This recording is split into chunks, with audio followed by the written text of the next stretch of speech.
Let's talk about cell phones in Christian schools and generally just in schools around the country for a second time. The Christian Principles Podcast is brought to you in partnership with the Herzog Foundation. But bear in mind, the views and opinions expressed here are those of the hosts and not necessarily of the Herzog Foundation.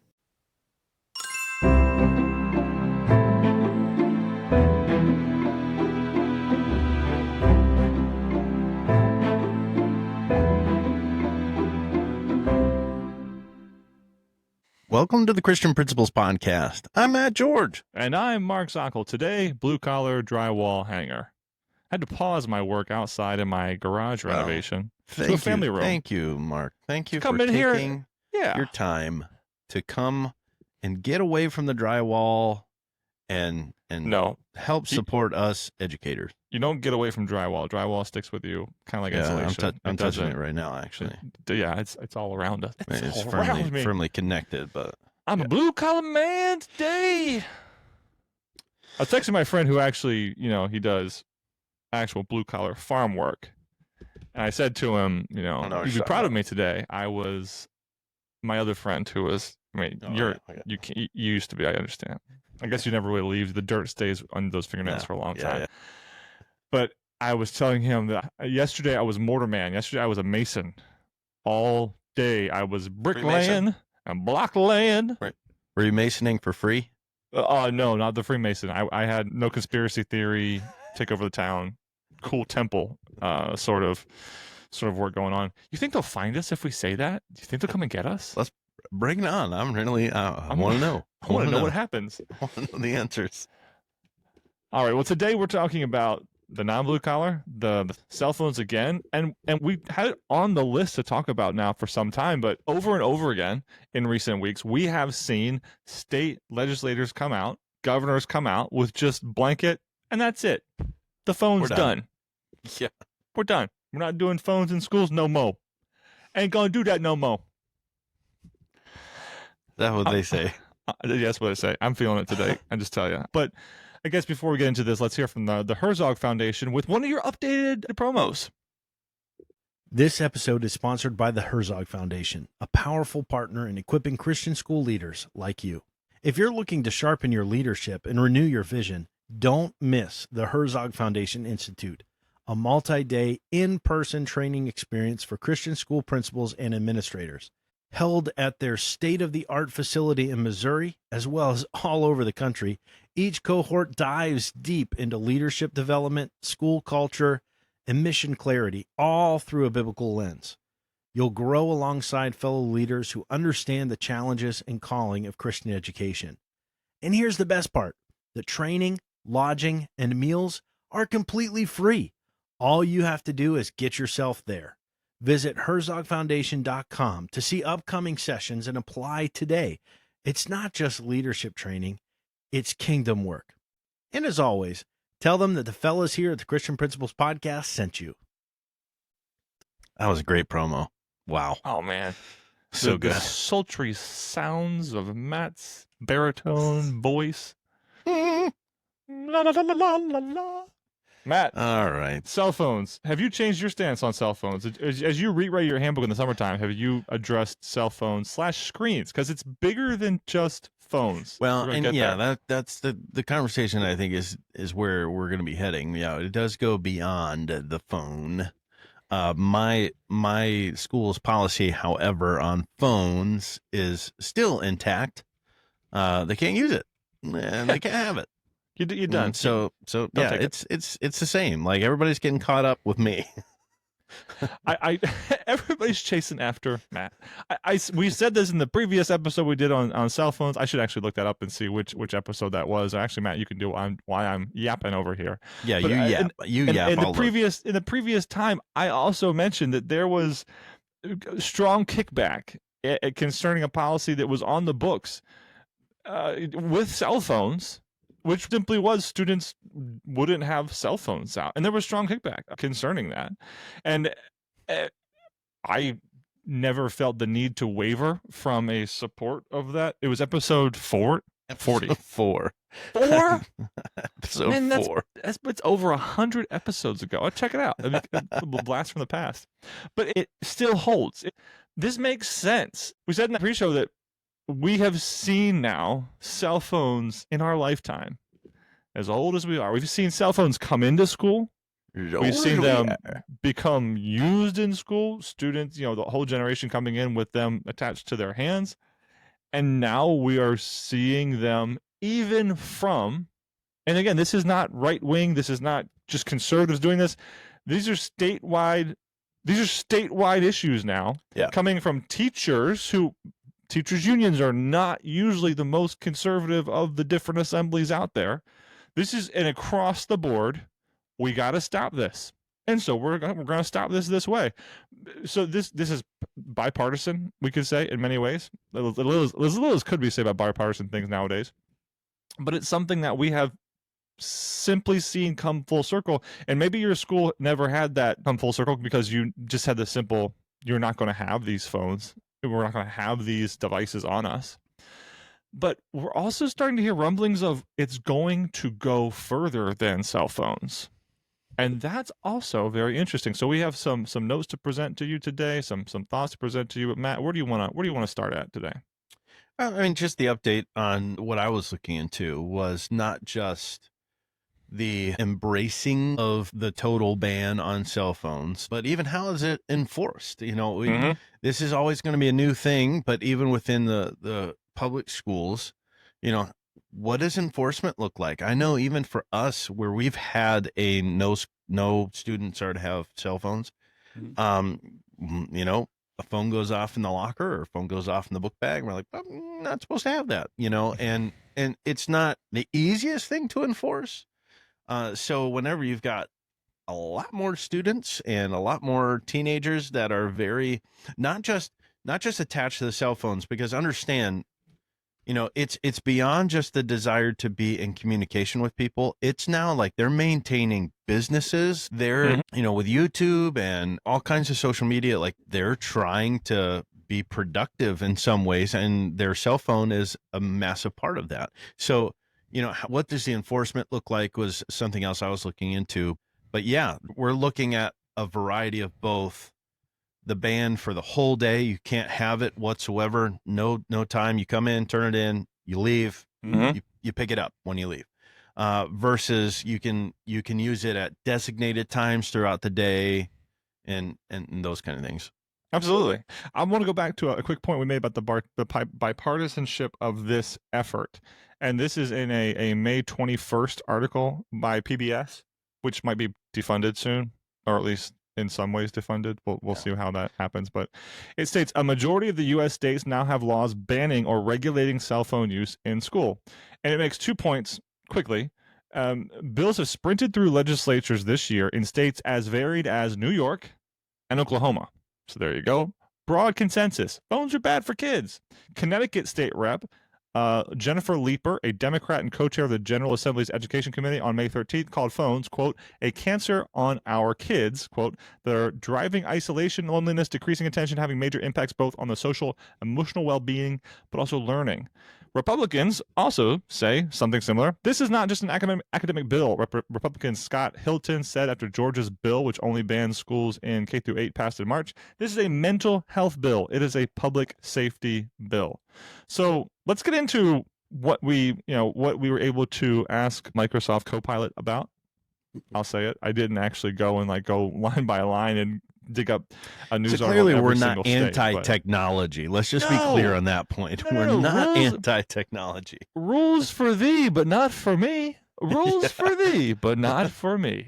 Absolutely. Dear. So as of July 2025, there are 27 states and Washington, D.C. that in some part have a ban or a restriction on what their cell phones or what cell phones can look like in their schools. Okay, so the nomenclature bell-to-bell ban or a full-day ban. Here are the states, I'll read these quickly, that prohibit phones from the start of the day to the end of the school day, including lunch and hallway and transitions. Now, Matt, just really fast, in your school, is it bell-to-bell? Is it you step a foot in the door, you drop it in a box? Like, what does it look like in your school? That is correct. Yep, step a foot in the door, drop it in the box. Box goes to the office, and that's where they stay until it's time to leave. And even then, it's not, oh, there was the bell for dismissal. Now I can go get my phone. It's Now I've been called to leave. Mm-hmm. And as I'm leaving, I pick up my phone. Now, there are times, I will say, that teachers know that should they be working on an experiment or something like that, that cell phones taking pictures or something would be helpful. Students are allowed to be granted permission to go and retrieve their phones, but they're supervised during that time, and then they're putting it right back. Other times, I would say, like field trips or things where we're off campus, there is a lot more of this idea of you may have your phones, but the second that you're seen using it inappropriately, it can be taken away. And just to further the same thought concerning their usage in school, you would tell me that is a 1% time. That's not that's very not small. the 50%. Yeah, that's the 1% time of usage in the school day. I did come across an issue of, in the higher math class, we need these in order to facilitate equations that we don't have scientific calculators for, and we want to stay affordable, so we don't want to include scientific calculator demands on our parents. And I appreciated that. And so there was a time at which I felt, okay, I'll take the phones, have the phones here. The issues were otherwise, because the issues were in actually getting the phones back where they should be after that class. And you don't need them the whole class. You just need them for the 5 minutes you're doing those literally 3 problems or whatever it happens to be. Yeah. And by the way, I'm buying you those calculators on the school's dime because we need to have our own to facilitate this. So I would say, even in those situations, I would hope the school had the wherewithal and the understanding and the ability to go out and purchase what was needed to make those that's possible. The cell phones don't have to be the solution to that problem. I mean, we have Chromebooks, we have other things that are more easily managed. Sure. Or like you said, just go out and buy the calculators. Yeah. So maybe there's a transition time. Maybe, and for you, maybe it's, hey, I want you to take a picture and send this to your parents, because I know this would mean a lot to your parents. This would mean a lot to you. Or I want to take a picture and send it to your phone, so you have to send your, or maybe there's opportunities like that. But the point being made, far and away, they're the slightest. They're the less, not the most. So, okay, so we're talking about these bell-to-bell bands, and you have a bell-to-bell band in your school. Previously, it was in the school, or it was in a book bag, was also acceptable in one of my iterations. So, these states prohibit phones from the start to the end of the school day, including lunch and hallway transitions. So it's not just instruction time. And this is a big deal, and we'll hit this again. We hit this a little bit in the first episode. We'll talk about it again soon. But these are Florida, Indiana, Louisiana, South Carolina, New York, Texas, Virginia, Alabama, Ohio, North Carolina, Vermont, Missouri, pending, Nebraska, West Virginia, Kentucky, Utah, Oklahoma, North Dakota, Nevada, Iowa, and Georgia. But K through 8 for Georgia. That's the only exception there. Typical exceptions to these include emergencies, health needs, and IEP accommodations, where the accommodations, like we were talking about with calculators, may not be available. Now, this comes from Campus Safety, Newsweek, and Ballotpedia. Just so you know, that's where the sources are for this research on the bell-to-bell bands, if we missed one or something like that. But these are a bunch of different schools. There's Vermont here, and there's Alabama here, okay? These are not just one color schools, so to speak. There's West Virginia, and there's Nevada. Like these are schools that overall. Now I do see several more red than blue, I would think, states on here. There are a couple of the swing states that are on here as well, but seemingly both sides are seeing this as a significant problem, and significant enough to say, you know what, we're just done with them. We're getting rid of them. Yeah. It's hard to. Now, granted, I understand how it can be a partisan issue, because, with what one party wants to do, the other one wants to do the opposite. But, sure, research is research. And, time has definitely let us know that the existence of cell phones in school has never once pushed students further. If anything, it has stalled it out or regressed. So. Yeah. On the whole, absolutely. So here's the second section. These are partial restrictions, localized policy. So these states encourage districts to set rules, limit use during class time, or fund restrictive tools. The restrictive tools we're talking about here would be those bags, or some kind of blocker, somewhere where the tool is it's a third-party purchase, which makes it more difficult for students, if not impossible for a student, to use their phone in a certain set of time. That would be California, Arizona, Delaware, Pennsylvania, Washington, Oregon, Michigan, Massachusetts, New Jersey, Illinois, Maine, Vermont, and Alaska. I see Vermont to where they're twice, so there's might be some AI issue here with some crossover. So I would say this does seem to be a more blue than red list, but there's definitely red on there as well. So some are piloting phone-free classrooms, other are allocating funds for lockable pouches. And this is again from Ballotpedia and Axios. Our notes also would make statements here that Mississippi and Wyoming seem to have legislation pending, so not quite as black and white as the other ones. When I think of, would it be easier to implement a total ban or a partial ban? Well, of course, it's going to be easier to implement a total ban. But when I see these localized policies or these like part-time policies, another issue I have with that is, besides tasking my faculty and staff with a more nuanced, okay, they can have it here, they can't have it here. And her class went over the bell by 5 minutes, so like he was in this gray area, or he forgot it was in his pocket because he's allowed to have it for that class. I have less of, I don't want to task my enforcers with that, really. I really don't care to do that. So it's easier and cleaner just to be done with them. But also, if school was solely about ABCDs, if the walking time between classrooms, if lunchtime, if the extracurriculars time, if all of that was unnecessary, okay, if social development meant nothing, all right, I see it there, but social development does mean something. I say this tongue firmly planted all up in my cheek. It does mean something. And so for these institutions to block it but not totally block it, I say congratulations on the start. I think there's further for you to go. I'll go back to that first episode of students talking about themselves and saying my shoulder partner, I am forced now without a cell phone to talk to them more, rely on them more for different things, even in class and outside of class. That's what we want. That's what we should be wanting more often than not anyway, especially at a Christian school where we're trying to teach students how to effectively speak to others, develop a relationship to ultimately bring the gospel to them. Yeah. I said a lot. I'm sorry. Go ahead. Well, there's two thoughts I had with the partial ban. One is, if I understand it correctly, now granted, it's giving the different school districts the ability to kind of choose their level of banness. Mm-hmm. But more or less, I think it even is still supporting the total ban. It's just giving those moments, like I was even saying, where the teachers might say, hey, I want them to be able to use their phones. They're empowering the teachers to be able to just grant the access as needed. But understand the incredible amount of responsibility and pressure it puts on the teachers, because, I unlock this, for my student. That means I also have to have the responsibility of making sure it gets locked back up.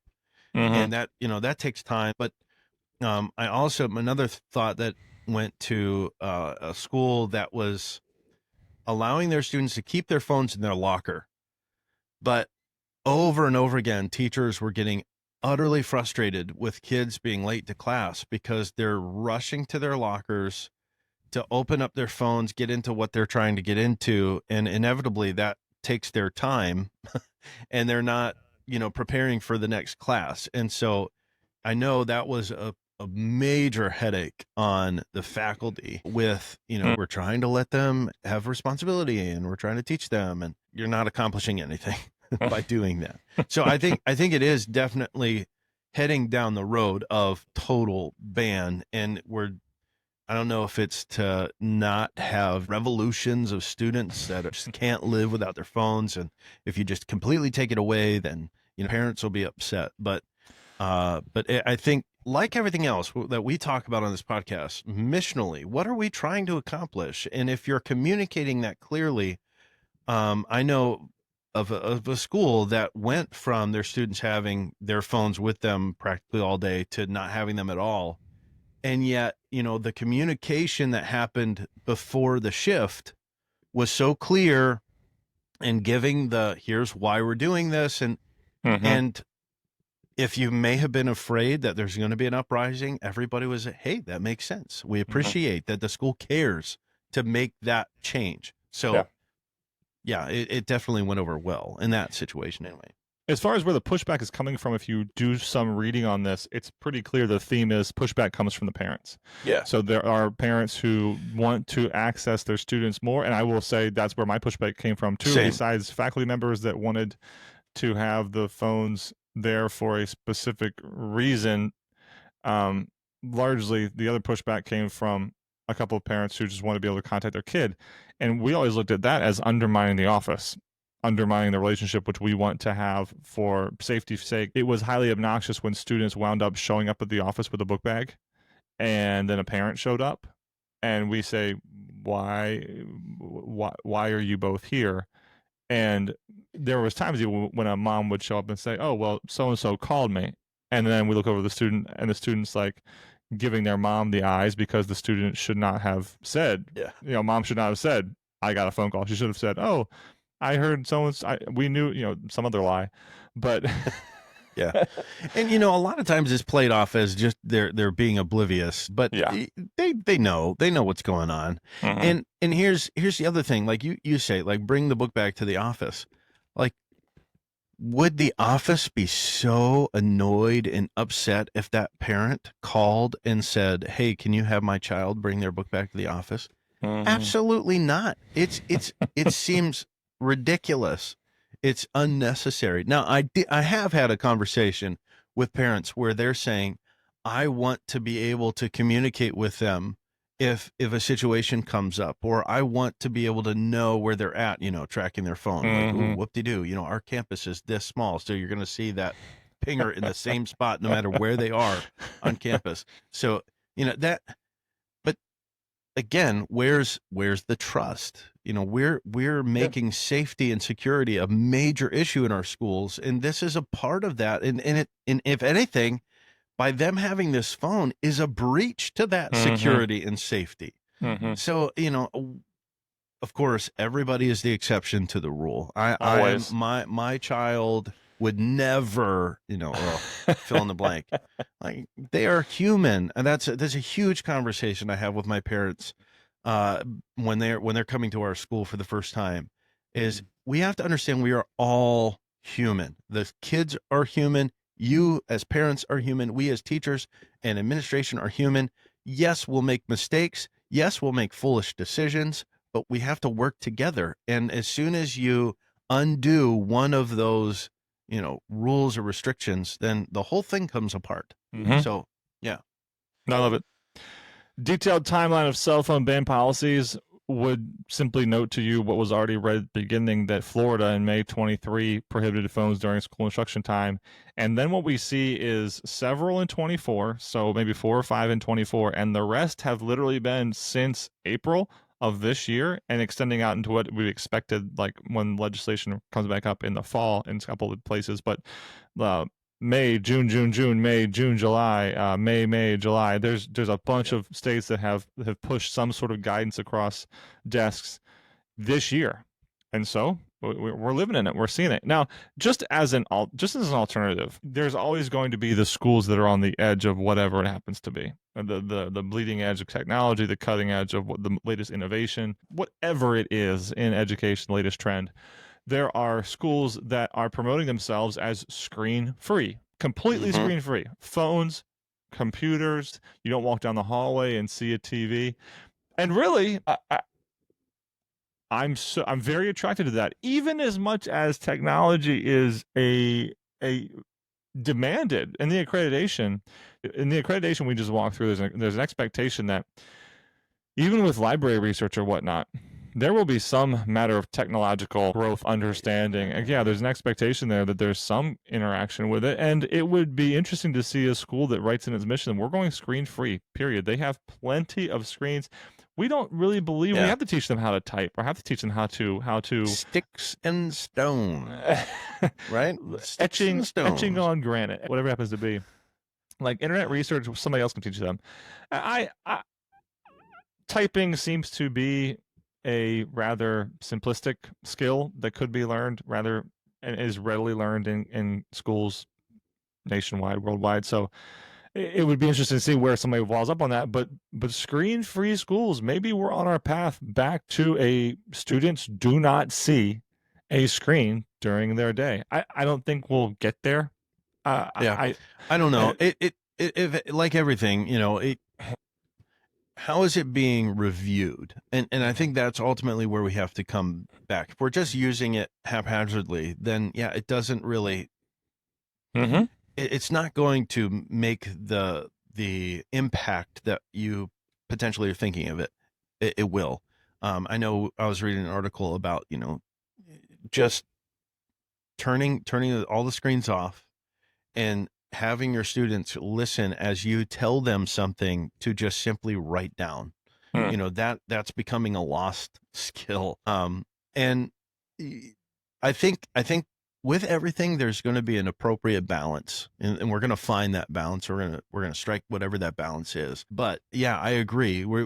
Along with these cell phone bans, I think we're going to see an increased move towards even the one-to-one computers. Students don't need to have computers at all. And then, even maybe teachers like presenting PowerPoints, needs to be limited or something to that effect. No videos, all these kind of things. I think there will be, for the next several years, a growth in stances on screen technology. The lecture gets abused. The lecture gets criticized. Memorization is criticized as a low-level Bloom's taxonomy skill. You wonder if that taxonomy is going to be flipped on its head soon. Or you wonder, maybe not the taxonomy Well, I mean, itself, even but you phonics, wonder right? if Phonics for a long time was like that. That's not teaching them anything, but it's making a comeback. Coming back. Yeah. The pendulum has swung. So we'll see. All right. Well, that's enough about cell phones for now. We knew where we were. It's been interesting to see the places around us, what's been changing, and it'll be interesting to see how we change in the future. Hey, who is our Christian administrator spotlight today? We are spotlighting Mr. Mark Hanson, administrator at Heritage Christian School in Carlstadt, Minnesota. I recently spoke with the wonderful lady who answered the phone at the office there, and hardcore Minnesota accent, like straight up in the straight up motherland stuff. Just make shows about the accent sort of thing in a wonderful way and very kind. Oh, so kind. She let me know that I see, and again, we had somewhere we picked up information like you thought he was a pastor, that they were a church school and all kinds of things. She said no, they're a standalone school. And she was skeptical of the call, because everybody is when I call and just say, hey, I'm a podcast host, and I had to figure out how much to say and how much not to say, because some of it's believable, some of it's like, I'll send you a free gift card. I mean, you don't have to do anything. But she came around to it, checked us out while I was on the call with her, and realized that I wasn't making it up. So wonderful to speak with her. Wonderful to hear the sweet, sweet Minnesota accent. Yeah, and, I mean, Carlstadt, Minnesota is closer to Winnipeg, Manitoba, Canada, than it is to St. Paul, Minnesota. Like, it's up there. Man, no thank you. Just no thank you. I have friends right now at camp up there at the American side of Canada, basically. Mid-July, they had checked the weather to make sure they didn't have to bring their coats with them. I was like, no thank you. No, that's no thank you. All right. I'll pray for you there, Mr. Hanson, and we will move along with the time. Father in heaven, you are so good to us. You're so good to us to see, to allow us to review in social history times like this, where we see the ebbs, we see the flows, we see the tools that you've given us. Man has created through your ingenuity to come and to go. And wherever Mr. Hanson's school happens to be here, wherever Mr. Hanson happens to be with his determination of technology, give him grace, give him support, as you promised to those that love and follow after you. Might he have all that he needs, faculty and staff wise, but also resource wise, to make his school as strong as he possibly can there in Carlstadt. So, Father, we love you. We thank you for your son who gives us our hope in heaven. Amen. Amen. All right, Matt, I won't call you up. I'm going to put my phone away. I'm going to go do some drywall hanging. Okay. I'll text. I'll text you. You know, I always text you. All right, everybody. Thanks for going with us today.